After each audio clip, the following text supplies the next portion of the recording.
आप सभी को राधे राधे, जय श्री राम। आज हम आपको बताने जा रहे हैं महर्षि अगस्त्य ने पूरा समुद्र क्यों पी लिया, इसके पीछे कारण क्या था।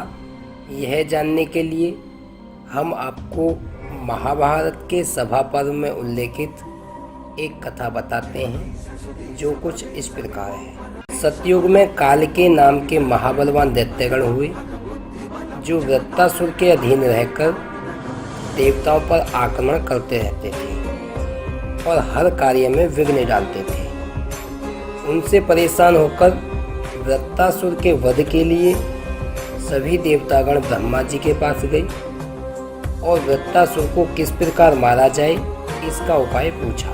तब ब्रह्मा जी ने बताया कि तुम सब लोग पृथ्वी पर जन्मे महर्षि दधीचि के पास जाओ और उन्हें प्रसन्न करके वर देने के लिए राजी करो, और जब मुनि वरदान देने के लिए राजी हो जाएं, तो उनसे उनकी हड्डियां मांग लेना, और जब वे शरीर त्याग कर अपनी हड्डियां तुम्हें दे दें, तो उसी हड्डी से तुम 6 दांत वाला वज्र बनवाना। उसी वज्र से दैत्य वृत्तासुर का वध संभव है। तब ब्रह्मा जी की आज्ञा से सभी देवता महर्षि दधीचि के पास गए और ब्रह्मा जी के कहे अनुसार महर्षि दधीचि से वर मांगा। स्थिति की गंभीरता को देखते हुए महर्षि दधीचि बोले कि हे देवगण, जिसमें तीनों लोकों का हित हो, मैं वह कार्य अवश्य करूँगा। फिर देवताओं द्वारा अस्थियां मांगे जाने पर मन और इंद्रियों को वश में रखने वाले मुनि दधीचि ने अपने प्राण त्याग दिए और देवता मुनि के निष्प्राण शरीर की हड्डियां लेकर विश्वकर्मा जी के पास आए और अपने आने का उद्देश्य बताया। तब विश्वकर्मा जी ने उन हड्डियों से एक भयानक वज्र तैयार किया और अत्यंत प्रसन्न होकर इंद्र से बोले कि हे देवराज इंद्र, इस वज्र से तुम अवश्य ही वृत्तासुर का वध करोगे। तब इंद्र ने बिना विलंब किए अपने शक्तिशाली देवताओं सहित पृथ्वी और आकाश घेर कर खड़े हुए वृत्तासुर पर धावा बोल दिया और देवता तथा दानवों का भयंकर युद्ध छिड़ गया। उस समय समस्त काल के गण वृत्तासुर की ओर से लड़े। देवता और ऋषियों के तेज से संपन्न इंद्र का बल बढ़ा हुआ देख वृत्तासुर ने बहुत भयानक हुंकार भरी। उसकी हुंकार से समस्त दिशाएं, पृथ्वी और तीनों लोग कांप उठे। यहाँ तक कि इंद्र भी भयभीत हो गया और उसने अपना वज्र छोड़ दिया। उस वज्र की चोट से वृत्तासुर प्राणहीन होकर पृथ्वी पर गिर पड़ा और वृत्तासुर की मृत्यु से दुखी काल के गण बचे हुए समस्त दैत्यों के साथ समुद्र में जा छिपा और वहां इकट्ठा होकर तीनों लोकों के विनाश की योजना बनाने लगे। और सोचते सोचते उन्होंने एक भयंकर उपाय सोचा। उन्होंने सोचा कि समस्त लोकों की रक्षा तप से ही होती है, अतः सबसे पहले तप का ही नाश करना चाहिए। इसलिए पृथ्वी पर जितने भी धर्मात्मा, तपस्वी और पुण्य आत्मा हैं, यदि उनका नाश कर दिया जाए तो समस्त लोग अपने आप ही नष्ट हो जाएंगे। ऐसा सोचकर वो रोज रात्रि के समय समुद्र से बाहर आते और आसपास के आश्रम और तीर्थ स्थानों में रहने वाले ऋषि मुनियों आदि को खा जाते और सुबह होते ही समुद्र में छिप जाते। उनका अत्याचार इतना बढ़ गया कि पृथ्वी पर ऋषि मुनियों की हड्डियां नजर आने लगीं। इस प्रकार का नरसंहार देखकर देवता अत्यंत दुखी हुए और श्री हरि विष्णु के पास जाकर बोले कि भगवान, इस संसार पर बड़ी भारी विपत्ति आन पड़ी है। पता नहीं कौन रात्रि के समय धर्मात्मा पुरुषों और ऋषि मुनियों का वध करता है। यदि ऐसे ही धर्मात्माओं और ऋषि मुनियों का वध होता रहा तो पृथ्वी समेत सभी लोगों का नाश होना निश्चित है।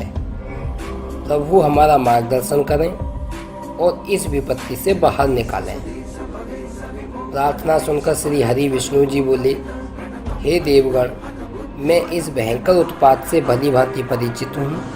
कालकेय नामक दैत्यों के एक भयंकर दल है, जो दिन भर तो नाकों और ग्राहों से भरे समुद्र में छिपे रहते हैं किंतु रात्रि के समय संसार के विनाश हेतु वे बाहर आकर धर्मात्माओं और ऋषि मुनियों का वध करते हैं। हे देवगण, समुद्र में रहने के कारण तुम उनका वध नहीं कर सकते हो।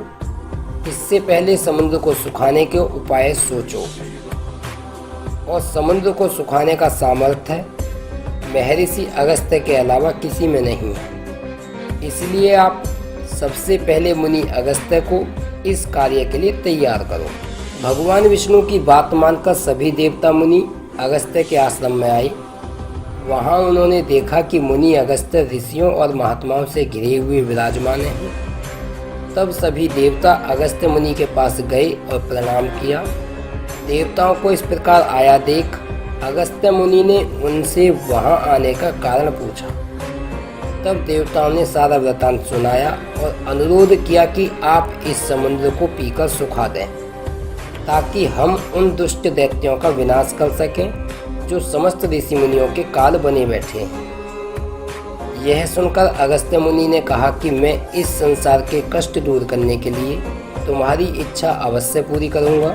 तत्पश्चात वे सभी तप प्रसिद्ध ऋषियों और देवताओं को साथ लेकर नदीनाथ समुद्र के तट पर गए और वहां उपस्थित ऋषियों और देवताओं से कहने लगे कि मैं समस्त संसार के हित के लिए इस समुद्र का पान करता हूँ।